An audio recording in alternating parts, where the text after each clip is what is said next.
Wi-Fi on here. I'll watch it. Is that under your YouTube or the church's? The church's. Connected. I want. Hey, Lynn. Yeah.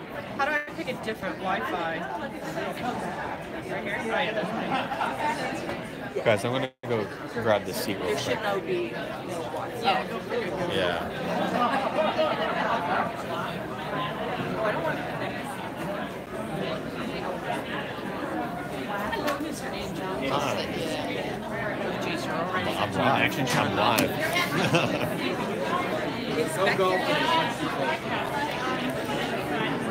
Expect here.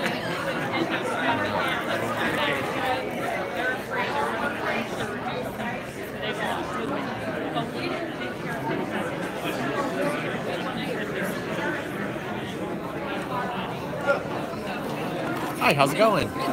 Good, thank you.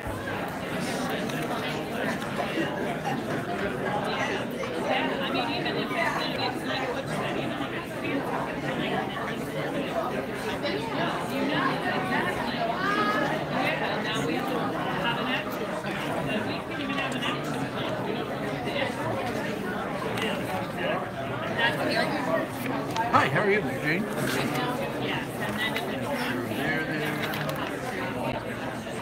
Use the green sheets.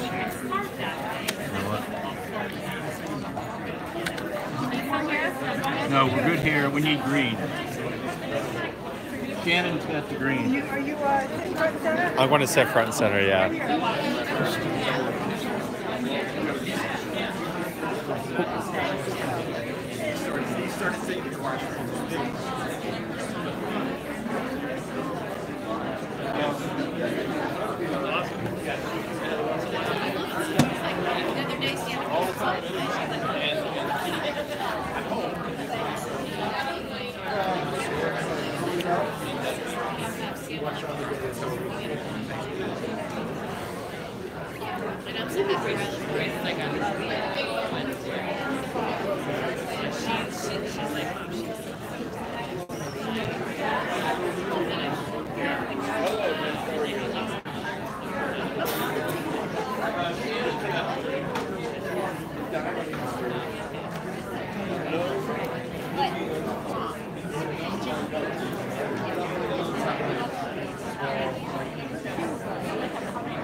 Oh, here. I'm right here. Oh, I'm sorry. No, you're fine. You're fine. Yeah, I'm making sure. Hi there.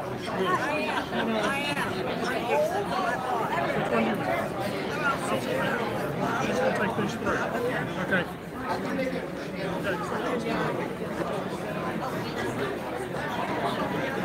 How you guys doing today? How are you? Doing well, thank you. My name's Andy. I'm Everett. Nice to meet you. Nice to meet you. Thanks This for is coming. Deb. Who is Deb? Deb?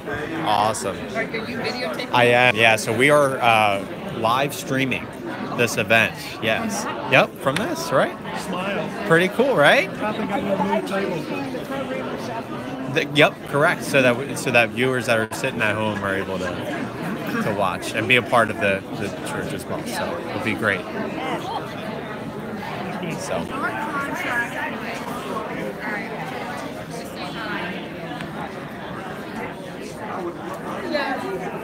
Those are taken. Okay. this one's not though. Excuse me. Oh well. There's one right here. Yeah.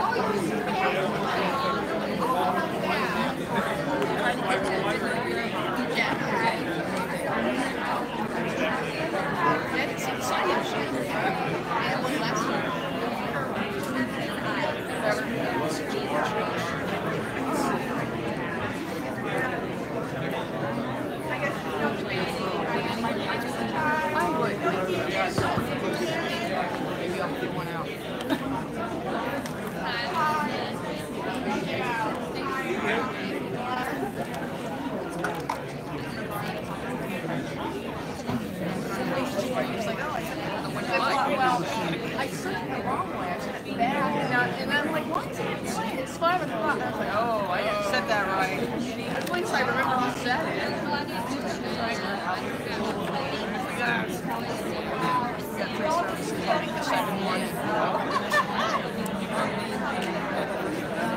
When I don't have my son,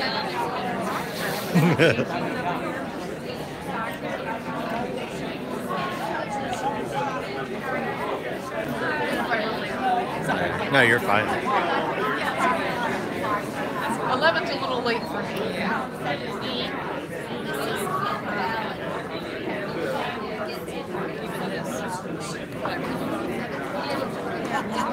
Quite a good job. I debated it. I thought it was going to be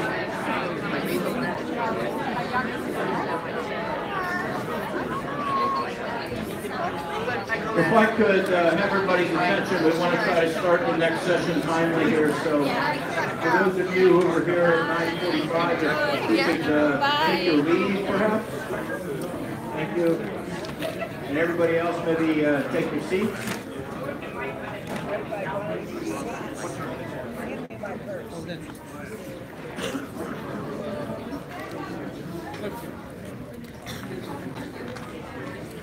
All right, we want to try to kick this off on time. First of all, for those of you who are back for the second time, thank you again for coming. For those of you whose time this is the first time here, thank you especially for coming this day. And if I can just start us off with a word of prayer, please. Heavenly Father, we thank you for bringing us safely here today. Please watch over us, guide our thinking, and guide our minds as we learn about some of the feedback from January 28th. Please watch over us as we do the exercises, as we work towards God's will in the future. In your name we pray. Amen. And now I'm going to introduce Bill Wilson from the Center for Healthy Churches, who will lead us through today's activities. Thank you, Gary.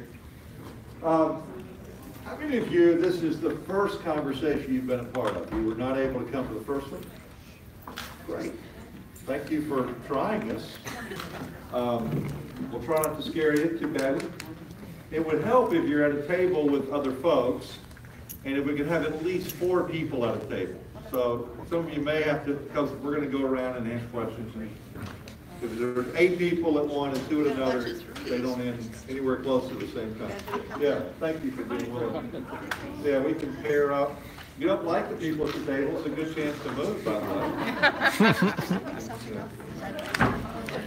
By the way, we're live streaming. Andy's going to help us with our live. Anybody not know what live streaming is? Okay, when he turns to you with this little phone, beware. That means other people are watching. Well, just a quick word to remind you where we are in this process. Slide this out of the way.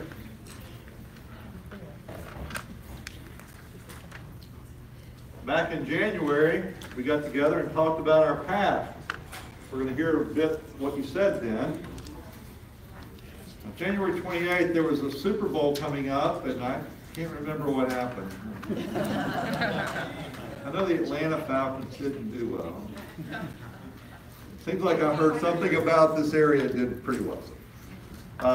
So we're here today to think more about our present, and then we have another conversation early April to think about our future. Past, present, future. Okay? And a reminder that we're not just here in these conversations to try to kind of make everybody happy. That sometimes you think, well, we're just here to kind of give me more of what I want.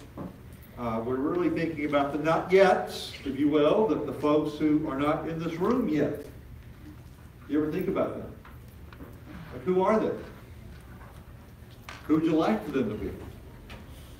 And one of the great lines I heard is, the kind of church I want to be is when somebody shows up, someone greets them at the door saying, "We've been expecting you.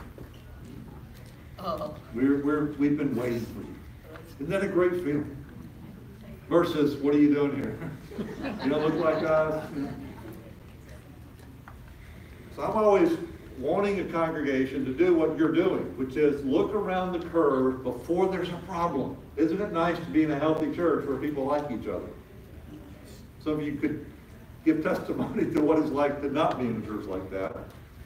But you are a healthy congregation, and I surely like the way you like each other, you like your history and community. But we also want to be thinking, who's not here yet? I work for the Center for Healthy Churches. We do this around the country with lots of folks, different places. Sometimes it's not nearly as pleasant as it is here because we're many times called in when there's a major crisis, honestly. There's been a failure of leadership or failure of mission and vision. So it's nice to be here when there's not a problem. By the way, grandchildren, remember last time I told you? This is taken yesterday. The twins turn 7 tomorrow. I'm hanging out with them about 100 miles from here, a little town north of you. And I got to spend yesterday afternoon at the American Girl store. Oh my. I had a wagon with all my credit cards in it. Just take it. Here, take it. And we were just buying one outfit. You know how that goes, right? Because there are 4 of these girls. There's twins and an 8-year-old and then a 15-month-old. The only one who wasn't clamoring for dolls was the 15-month-old. He's like, I just want everything. So I'm doing this for them. Whoever's on that slide in your life, remember, we're not just trying to help each other. We're thinking who's going to be walking on this property in 2045. We're going to hear in a moment 155,000 people are moving to your community over the next 20 years. 25. 100, that's another city. Who are they and are you ready for them? And when they show up, do you have a place? Do you actually want them to be here? All right, we good? Plus they're cute, aren't they? All right, until they get a little dramatized around. The weird part of that store is the hairdressers working on dolls. Don't get me started. It's like symptom of moral decay in our culture. You can get your ears pierced and your doll's ears pierced for $16, by the way, or $60. Nothing's $16 in this. All right, so 3 conversations, past, present, future. We're going to be back in April to think about the future. But even today, we're going to look around ourselves and glimpse a bit at what's coming. And you're going to get excited about that. A reminder, appreciative inquiry, what's right about us, not what's wrong. What's right about us, how do we build on it? It's a very important distinctive. We're not here to complain, we're here to celebrate how God has blessed you. Remarkably so. And to think if we poured Miracle Grow on that and let it go, where would it take us? If we really got imaginative about this. Not just pedaling harder, which is what a lot of churches do, just row harder or pedal harder. But what if we said, what could that look like with a little more imagination poured over this? All right. We're going to start with January 28th. And I'm going to hand the clicker off. Dangerous. But these gals are great. And kind of stand here where you can see, maybe. We're trying to figure that out. Hi, my name's Jen Boris. I'm one of the members of the Vision team, and I wanted to just briefly talk to you about some of the results from the January 28th meeting. So if you were here on that day, you remember we had all the little colored Post-it notes on the tables. And I got the pleasure of tallying up all of the blue Post-it notes, which is why you came to Westminster. So here I will show you the top 6.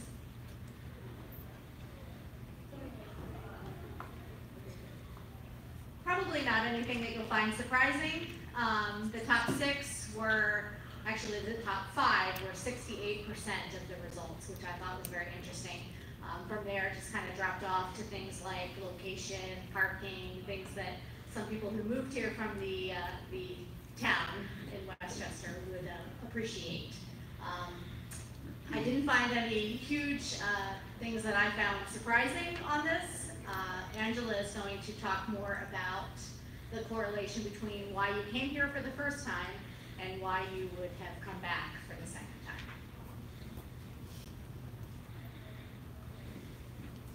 Hi, I'm Angela Emmerich. I'm also on the vision team. And we're going to look at you said you did blue? Yes. I did yellow then. The yellow sticky notes were, why did you stay at Westminster? And these were our results. And this was a big numbers. And we had 300 people here that day, or 300 respondents, including the people who responded the following week. And a lot of things revolve around relationships, preaching, leadership, our music program, our outreach program. And there is a pretty strong correlation between why you came and why you stayed at Westminster. So, I have this one bottom. So the correlation between the two is our leadership, our pastors, our preaching, how friendly we are. We saw that over and over in our core positives, why you came, why you stayed, friendly, welcoming, and our music program. Our children and youth program is also very important for why people come to Westminster. A lot of them start at our nursery and come up to all through our youth programs. It's important for bringing people here, families. And our outreach is very important as to why people come and why they stay. And Bill Davies is going to come up next and talk to you about our conversations with community leaders that we had over the last month. Thank you, Angela.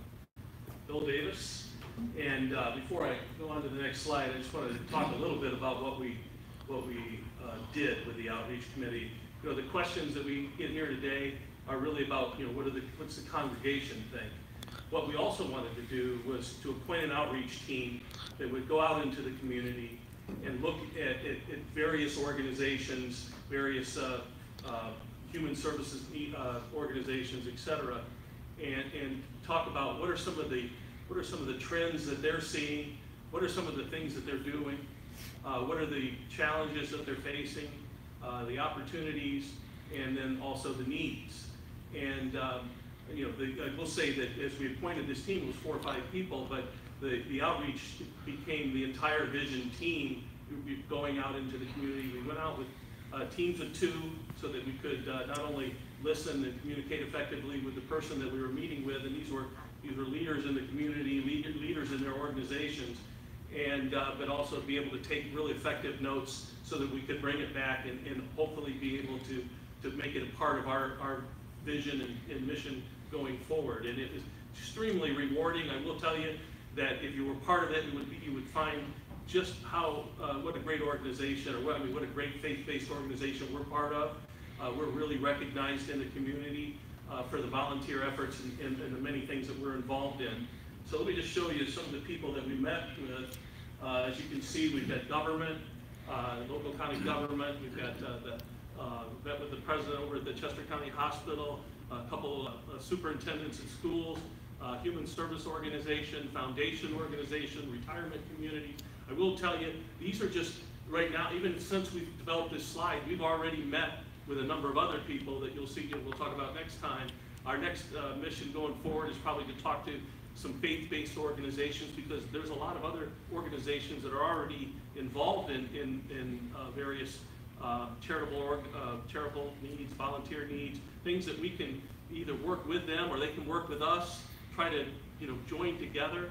I do want to just recognize there were 3 individuals on this list. They're actually part of Westminster. One of them's right here. Terrence Farrell is the county commissioner. We had Jim Scanlon is the superintendent of the Westchester schools, is also a member here, and then Lorene Smith is actually, along with Ann Jakes and Ann Hatfield, the leaders in our own outreach program here at Westminster. And I'll tell you what, you would just be amazed at all the things that they're involved in. And we're not just about writing checks.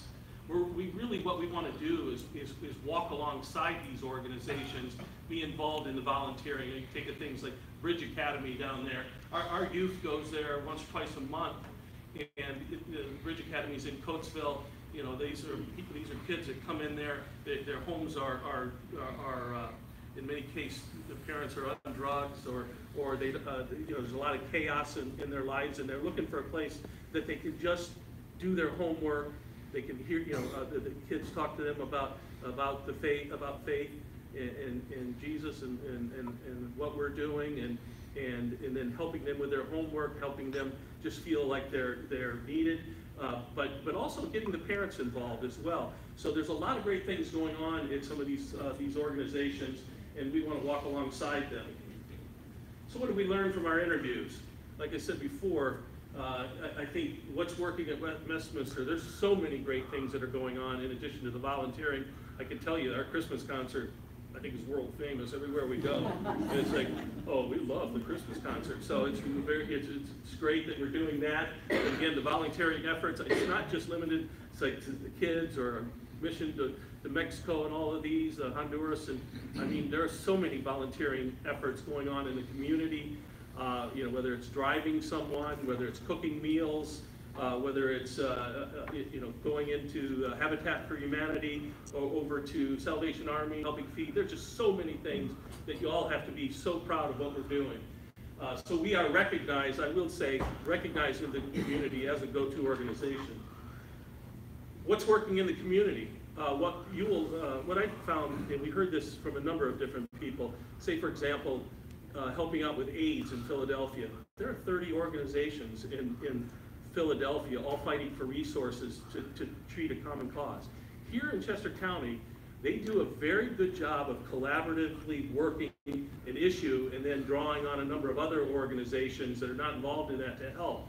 And so the partnership amongst the nonprofits is very, very good. It could be better, but it's very, very good. And you know, it's like saying decades to doorways. That's getting people, you know, off of the street into a home. You know, that's involving a lot of people. So I think they'd be very proud of what's going on from a collaborative standpoint.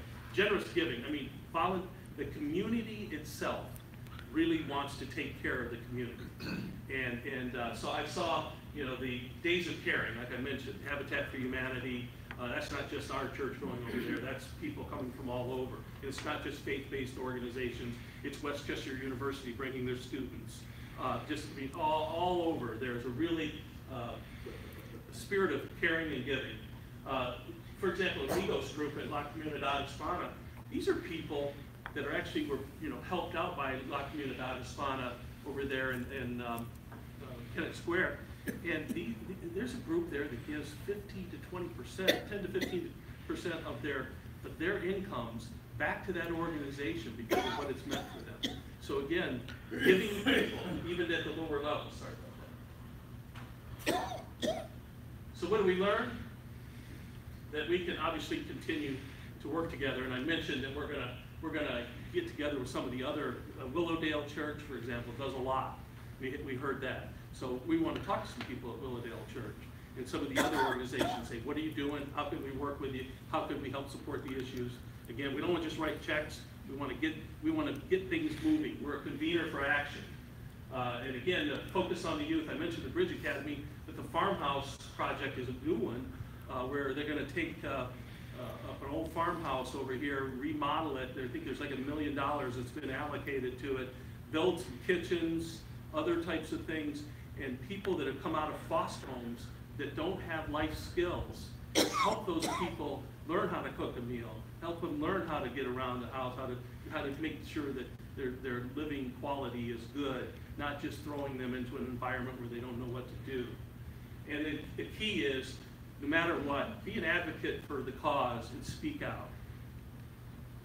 So what are the gaps, the issues, the challenges, the opportunities? I think one of the opportunities was what you heard Bill talk about here, and that is the growth that's going to occur here in the Chester County area. We're talking about 145,000 population increases in 55,000 homes. This is based on the Landscape 3 project that was done here in Chester County. That's the projected growth that they're talking about. And obviously that brings a lot of great things. I mean, that brings growth to the area, you know, new resources, all those kind of things. But it also brings some challenges and some opportunities. You know, one of the things that really came out loud and clear in our interviews, and I was involved in several with Bert Rothenberger around the homelessness thing. We found out that, you know, there's 835 homeless, only 835 homeless in Chester County, 835 families.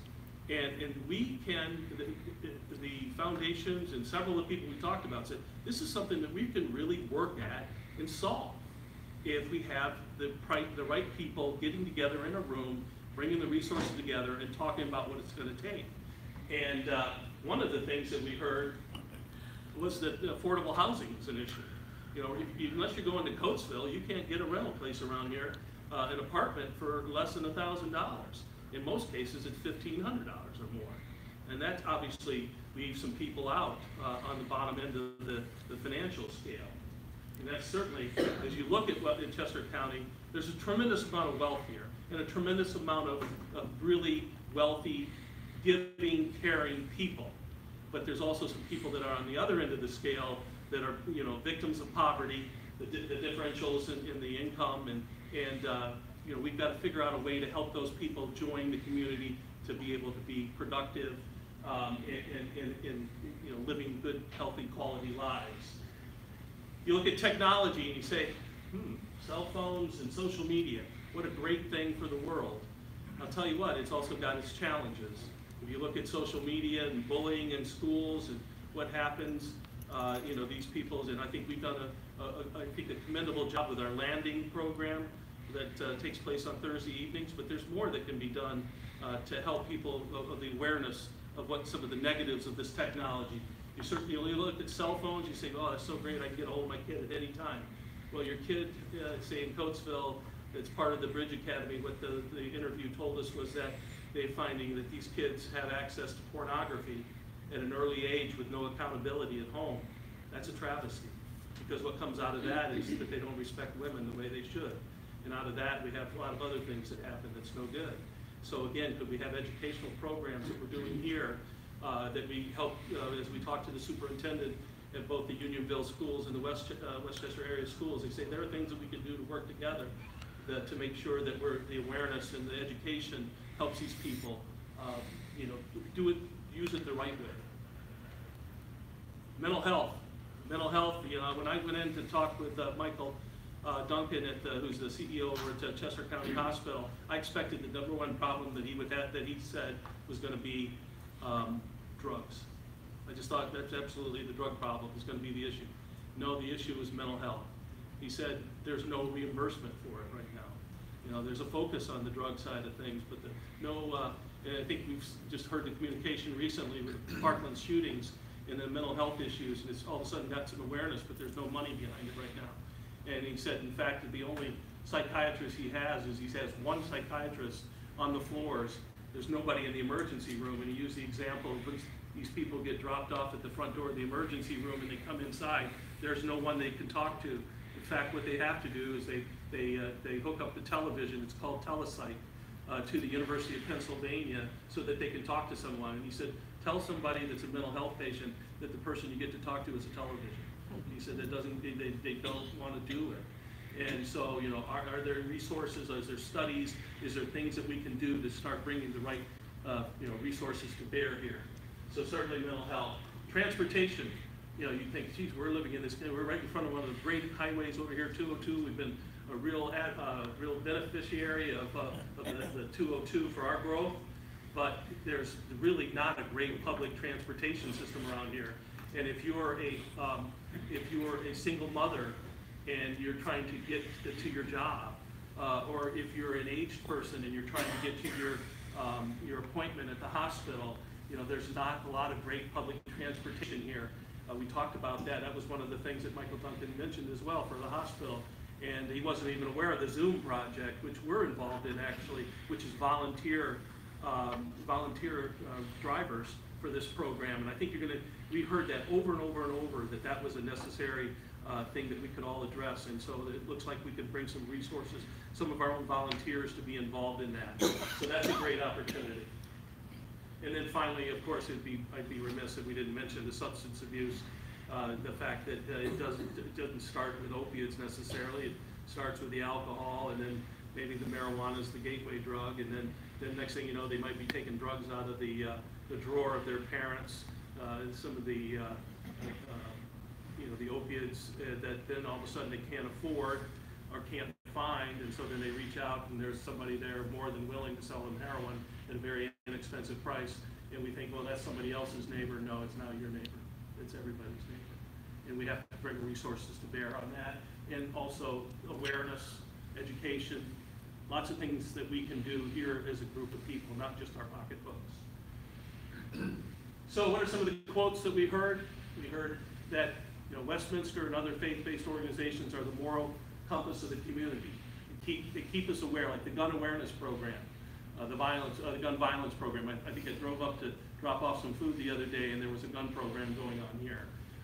There's lots of things that we bring to bear. The human trafficking, I think our church has played a big role in that. The canaries in the mine. As soon as there's something going to happen in the mine, all of a sudden the canaries would squeak. We're the ones that are squeaking to the community. This is what we need. I think this very project that we're involved in is a perfect example of that. And then congregations are the ones that dare people to not only to speak out, but to reach out. And so, again, you've got to be very proud of the church that you're involved in.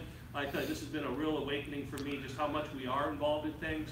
But we would also challenge you to get involved. It's a great opportunity, and it feels great, and it is great. So with that, I'm going to turn it over to... Thank you, Bill. So it's interesting, congregations in many of your lifetimes have evolved from what we used to do, what we call checkbook missions. We'd send money, right? We'd take an offering for the national body or some organization. We'd send them a bunch of money. They saw us primarily as we were a donor to their causes. And then, late 20th century, began to do mission trips. How many of you have been on a mission trip? Yeah, look at all the hands. And you began to come back from those mission trips going, wow, why do we have to go to Haiti to do that? Can we do some of that here? And we began to do what we would call hands-on missions, right? More and more people, but how many of you were involved with some kind of a board or agency or something to help in our community? That's like, yeah, there it is. And then the latest iteration is, I guess, the book When Helping Hurts. You've heard this book. That sometimes our over-functioning has actually exacerbated issues and not helped them.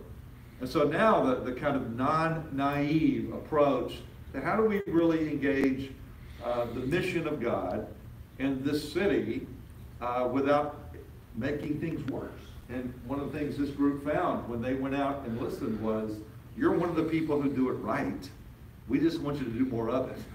And not just add more and more to people's already busy lives, but how do we leverage and do what we do really well so that it does make a difference? And it probably, what we said in the earlier session, it's not as much, Bill, about how much can we do, as much as you occupy a space where you could be the catalytic force to bring some things together that are just kind of random assets in the community, but how do we bring them together to do some things collectively they can't do apart?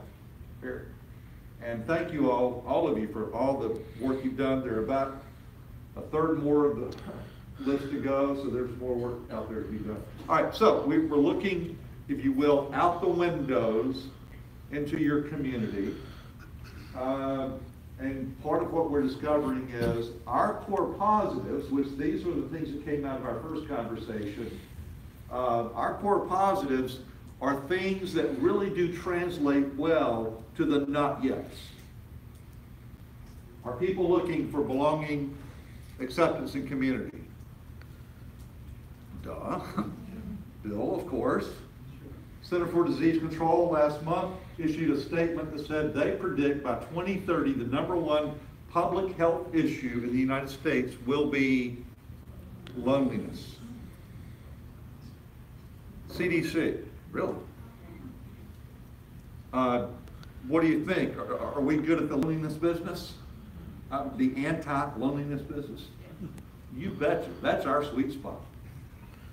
And so the things that have meant most to you, when we asked you, what is it that when the church came alive for you, described it, these are what you said. So we think there's wonderful alignment and synergy out there for us if we can just manage this and not try to do too many things, but do a few things very well. Because many congregations have gotten into the mile wide, inch deep mentality. You know, we're just doing everything and none of it very well. So we're going to really think, how do we do what we do really well? Now, there's another part of our context that's not just Westchester. It's 21st century America. And I'm going to give you about a 4 or 5 minute flyby. This is like 80,000 foot. I can do this for an hour and a half, and I call it my Santa Claus killer talk. It's usually the slap upside the face of folks who think everybody's like us. Everybody's in church today, right? Well, you know better than that. Our common kind of understanding is that, 40-45% of Americans are in church on a given weekend. Well, a guy named David Olson, American Church in Crisis, author, and now the American Church Project, actually did a head count, very complicated algorithm, in which he discovered the actual percentage of Americans who are in a church of any kind, I mean Roman Catholic, all the way to hairy, scary, whatever, is, on a given Sunday, percentage of Americans in church,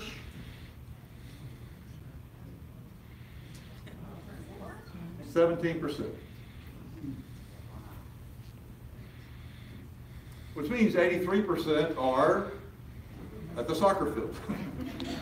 Or doing something. Reading newspapers, drinking coffee, sleeping. A lot of them are sleeping. A third of the American workforce on Sunday are where? Working. Let that one just hit you for a minute. Most of your medical people, retail, food service, a lot of your professionals, corporate folks, they're not here because they're at work. There was a day where you got Sunday off. Not so much. So we know that there is a lot of pressure that what we thought was our space on the calendar is no longer our space. If the only metric you have is how many people show up here between 9 and 12 on a Sunday, you're in big trouble. If that's the only way you're going to measure success as a congregation. By the way, that's how I grew up. Nickels and noses. How many were there and what was the offering? That was the two stats. My dad would call me on Sunday at 3 o'clock. He's a pastor. Bill, how'd it go today? How many were there? Good offering? Anybody join? Okay, talk to you later. That's it. So we're moving from what's been called a counting culture to a measuring culture. What's the impact of this group of people, this congregation, on this city? Well, how do you measure that? Do you just count Sunday morning? You better count more than that. And we'll talk about, actually, how do you begin to measure and not just count? The stats are sobering.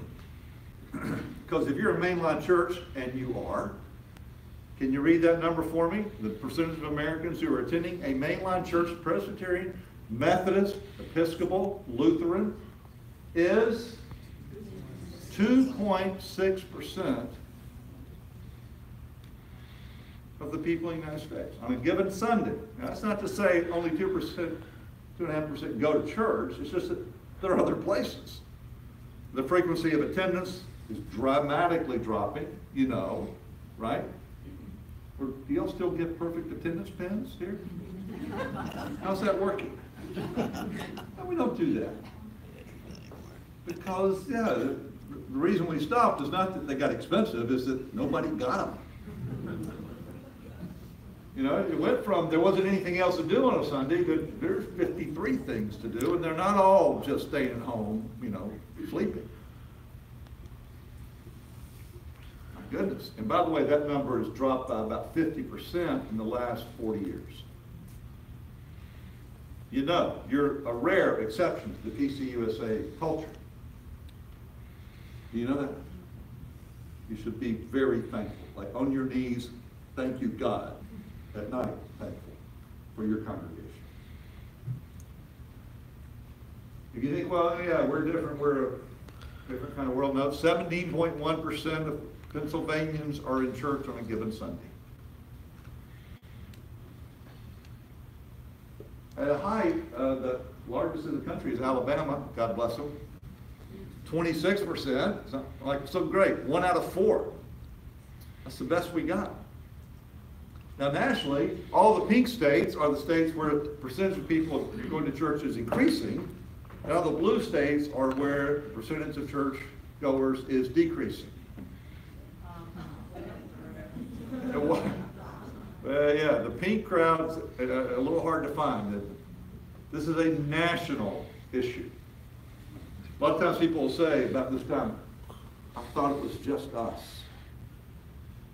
No, this is the tidal surge that we're all living in. You just don't always know it. I didn't really know it as a pastor. I mean, I knew what was happening in my zip code. I could read the books, and then I get out and begin to realize we're all swimming, kind of upstream. A lot of headwinds. And what we know about congregational life is that if your church is older than 1980 or 90 or so, you probably are plateaued or declining, almost irrespective to how you worship, where you live, any of that kind of stuff. And here's the stats. Churches that are growing tend to be churches that are newer, and the older the congregation, almost without exception, generally they are plateaued or declining. You all are plateaued as a congregation, right? Do you know that? Meaning real net growth, especially when you factor in the growth of your community. It's not there. And that's basically what we find in nearly every congregation that's been around a while and that runs under 1,000 people on a Sunday. And now it's even pushing up more like 1,500. The only churches really growing in the United States are ones that are either comprised of 1 to 50, and who are they, by the way?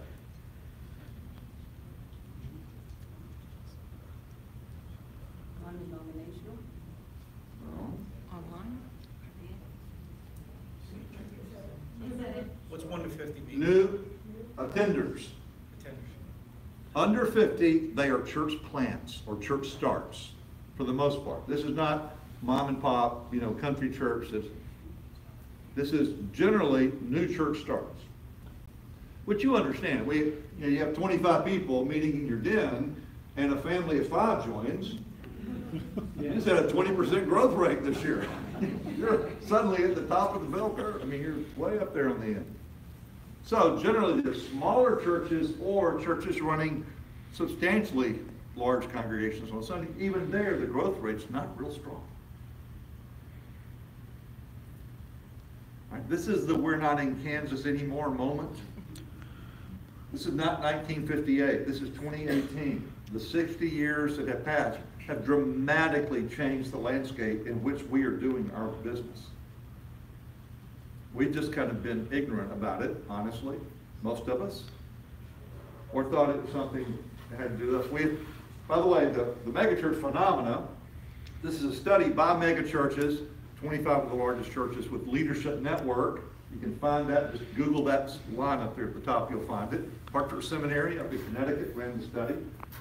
What they discovered was, while there is some modest growth among the largest of the churches, truth is, most of the growth is lateral or transfer growth, like 74%.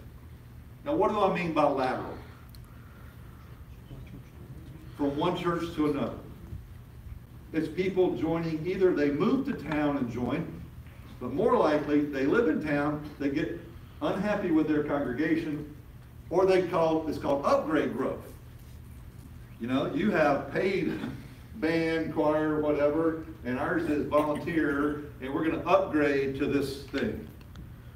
And so nearly every megachurch's primary source of growth is the cannibalization of other congregations. Right? Anybody surprised by that?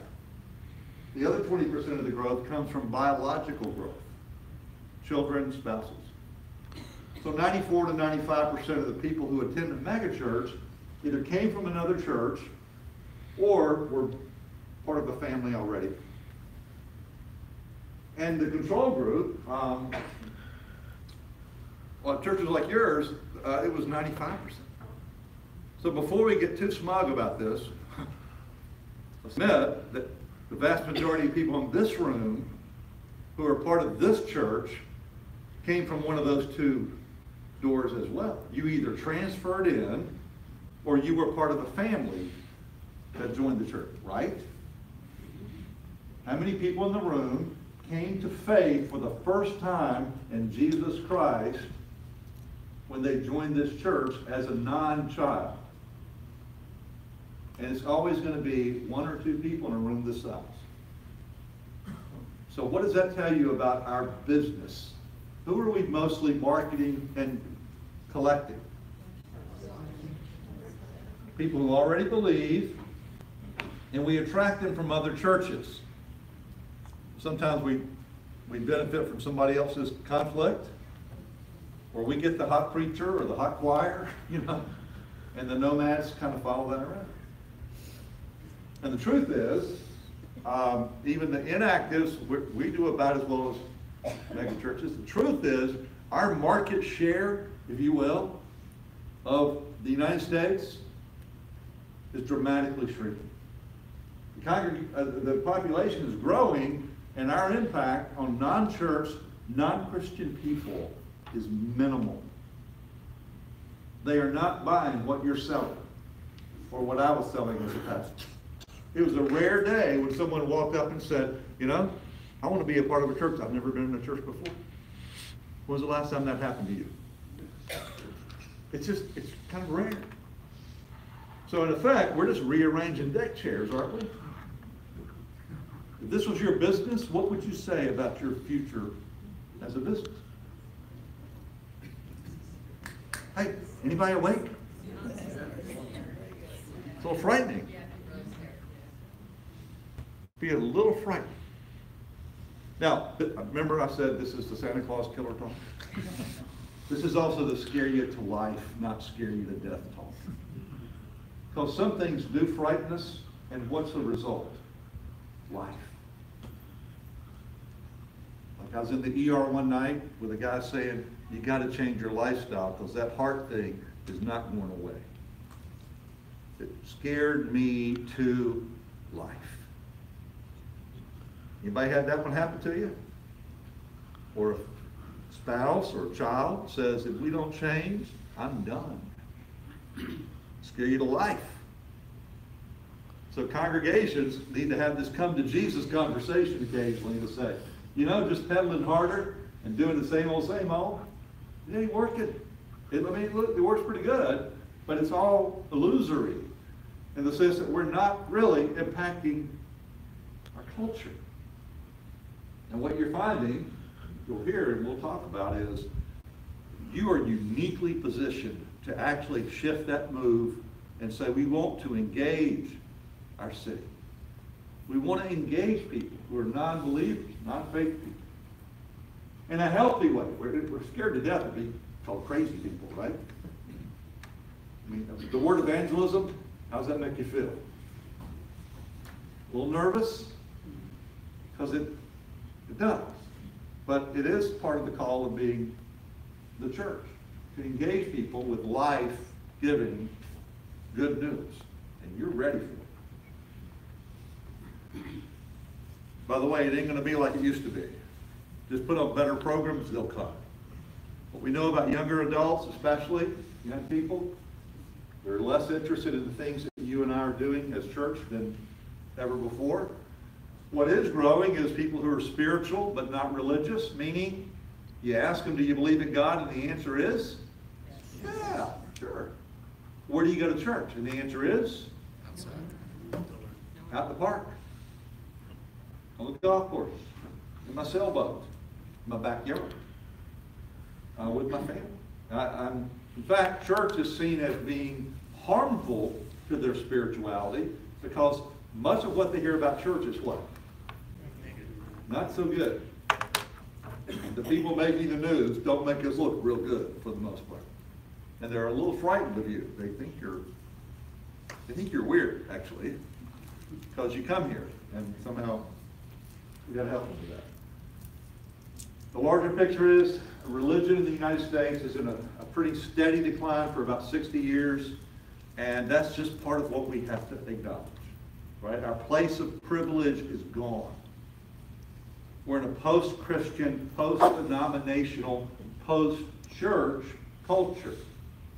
Deal with it. Actually, go back and read the book of Acts, and there's a lot more similarities there than you ever imagined. We're not the first people to find ourselves in this place. And I can make a case that the people of God are always at our best when the odds are stacked against us. Go read your scripture. When do we do our best work? Under pressure, when things look bleakest. When are we most prone to abuse and excess? When we're the kept church, we're funded by the state or whatever. So, even with these stats, here's my line: there's never been a better day to be the people of God on a mission from God to this culture. Have you ever been needed more? Now, it may not look like it's always loved, but my God, this is a great day to be alive if you have the mission mindset.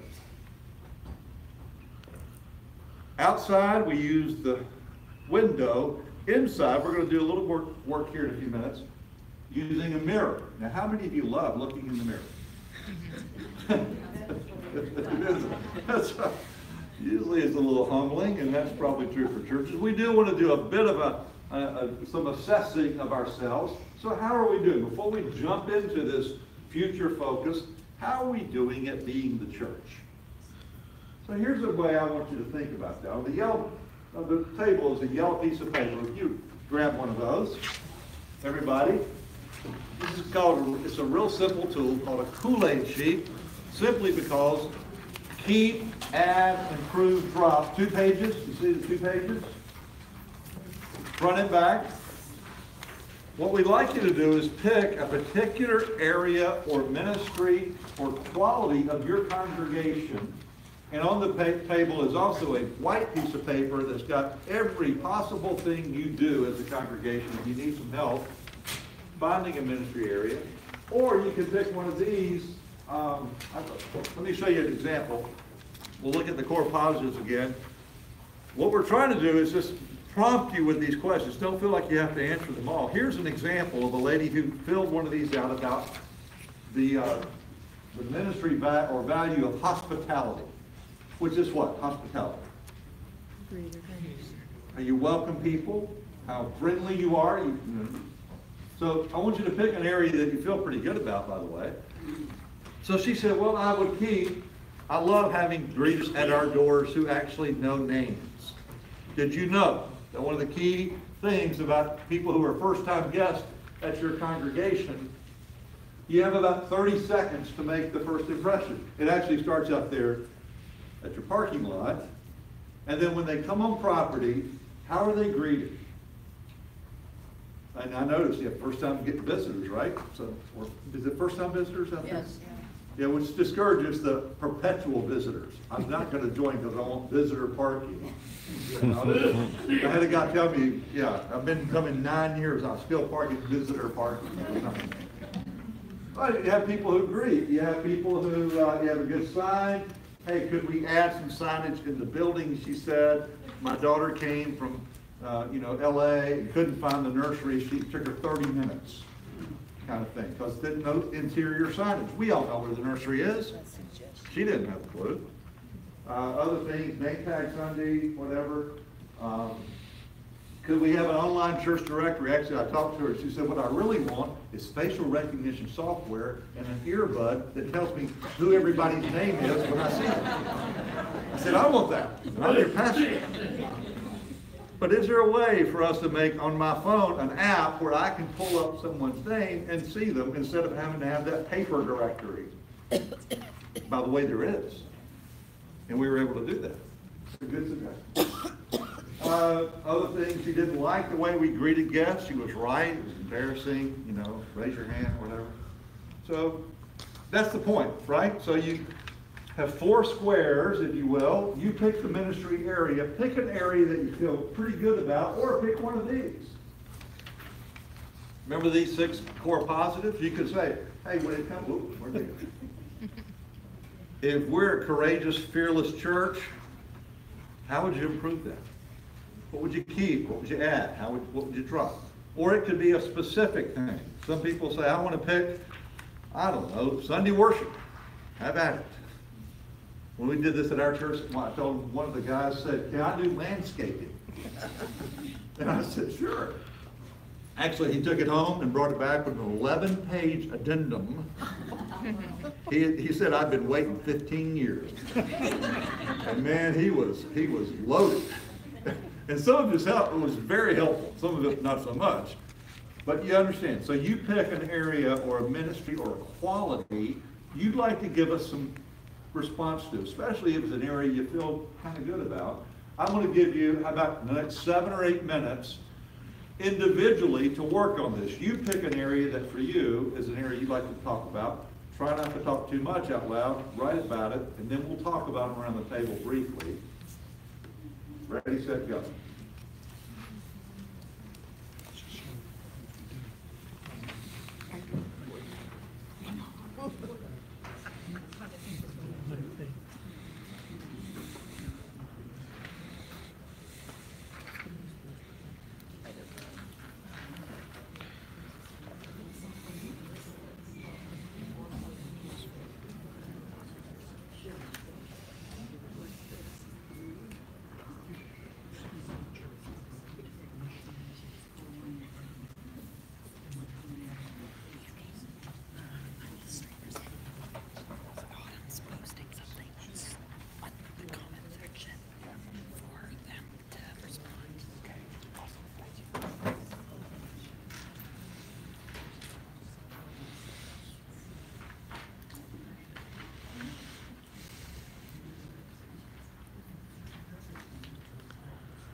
All right, one more minute, if you don't mind.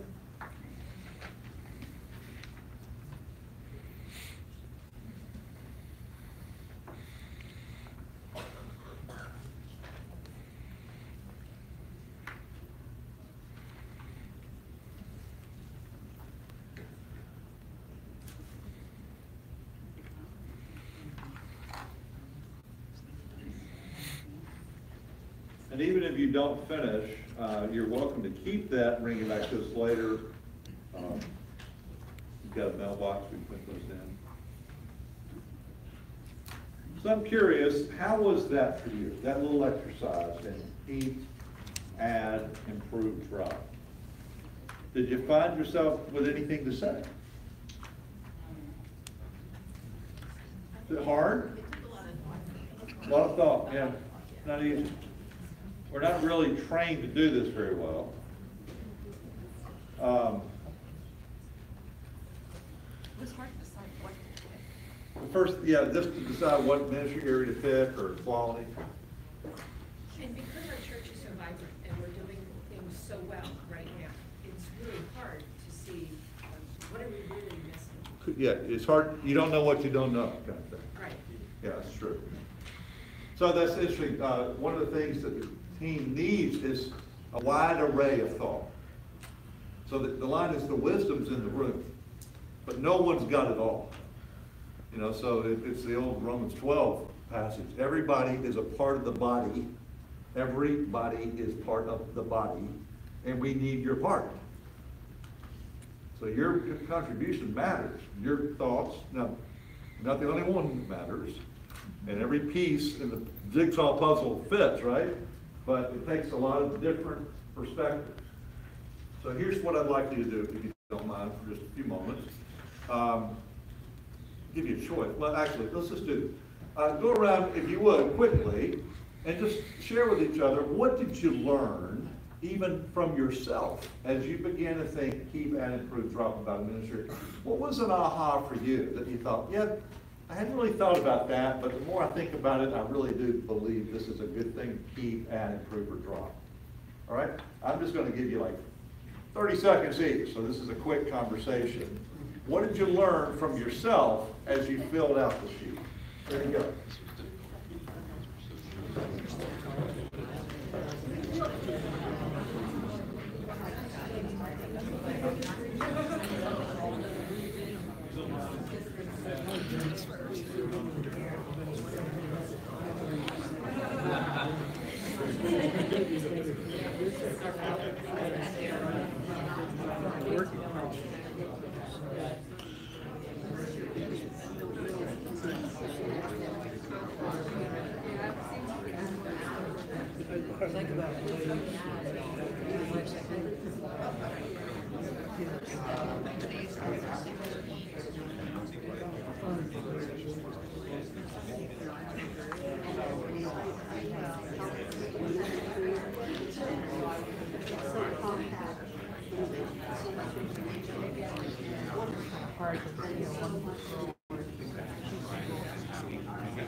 Can you help me out? Just hit 20%. I was going to find an outlet. I just needed you to plug that in for me. To give you a power cord? No, it's okay. I have a power bank in my purse. I think I'm going to stand back there near Bill. I think that'll be fine. So I should have it from here. Thank you. You sure you can plug it in? Yep. We were going after. That was Well, I had something actually.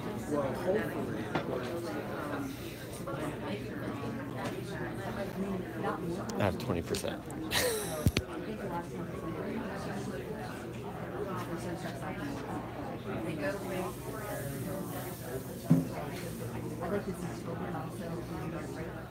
about one more minute, if you would.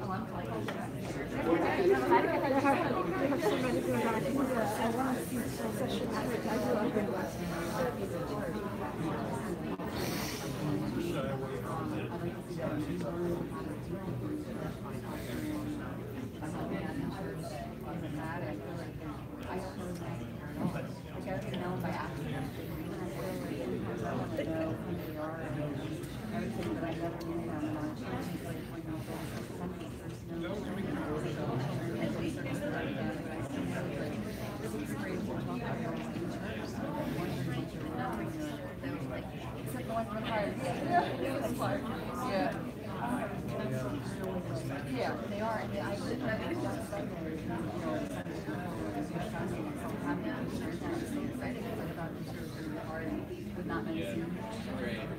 All right.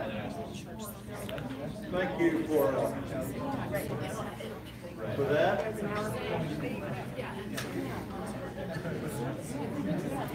So there is at your table a green sheet, the exact same sheet as the yellow one. What we'd be happy for you to do is take that with you. Some of you are going to find yourself better at this if you've got some time to think about it. And maybe you're going to wake up tomorrow morning and say, wish I thought about this. In fact, take 5 of them. Doesn't matter. You're welcome to as many of these as you like. There's others at tables. If you would, just get them back to us within a week or 10 days, because we're going to bring back to you in a few weeks what you said. Here's the Keep Adding Crew Drops for a variety of ministries. And it is interesting what you choose. We'll also tell you, when I asked you to pick an area, what did you pick? And what does that say about your congregation? All right, last thing, promise. Here it is.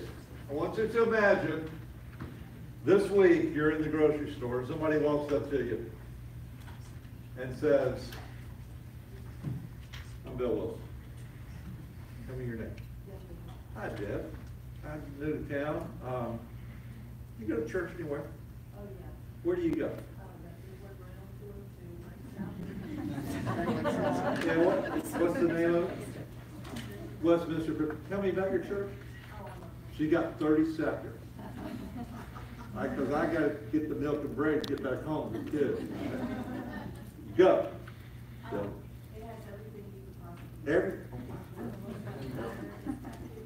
Good coffee.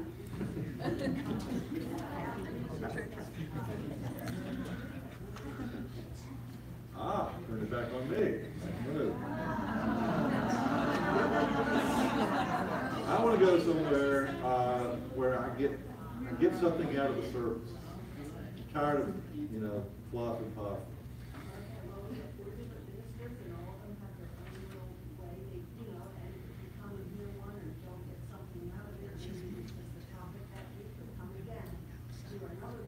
Spain, gotta go. Jeff, nice job. You're laughing. Everybody gets a shot. You can't leave today without a 30-second elevator speed. So here's the deal. I really do want you to do this. Somebody be the timer. Anybody got one? Time them at 30 seconds. Cut them off at 30 seconds. You answer the question. Tell me about your church. That's all you got. Tell me about your church. What would you say? Don't try to be cute. Just tell me, what would you say if somebody's, I'm looking for a church, tell me about your church. What would you say? Ready? Go. Person nearest me goes first.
One more minute?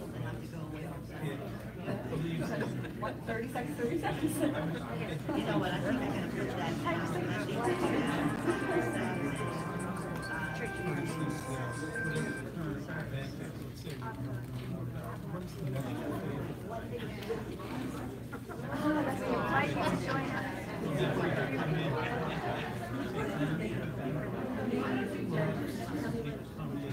I never liked Catholic because I never liked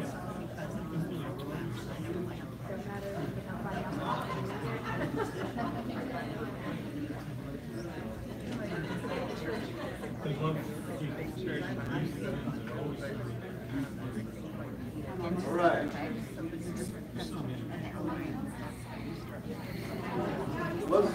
Let me, last second question. So in one or two words, what kind of things did people talk about when they were saying, let me tell you about my church? What sort of things did you hear? Preaching, music, multi-generational, outreach, involvement, engagement, youth ministry. Inclusivity. Something for everyone. Inclusivity. Inclusivity. Big 10, I heard that. Education. Meaning Academy classes, current events. a lot of different ways to learn education. You got a lot to talk about, don't you? Coffee, parking, childcare, seriously. Sticky buns, apple donuts. Yeah. Here's the deal. What we have, you have as a congregation, is actually what people are wanting. They just don't know that you got it. So part of what we're learning, and I hope you learn, is the future is going to be as much about how do we be the church as we get people to come to church. In fact, the old model was come to church, right? You should come to church. Guess what the new model is? Hey guys, let's be the church. You know, it's not Sunday 9 to 12, it's 68 hours a week. What does that look like? And what if we blessed that and said, actually, that's the new metric. We're going to come up with some ways of measuring how are we doing at being church, not just coming to church? Now, I still want to keep score. I don't know how many people on the property. But there may be a different way, even some metrics to measure impact in the future. All right, on April the 8th, we'll be back to engage your imaginations. Bring them with you. Don't leave them at home that day. Do some dreaming and ask God to show up. Leave us, if you would, your sheets you've completed. Thank you for coming today. God bless you. Have a great week.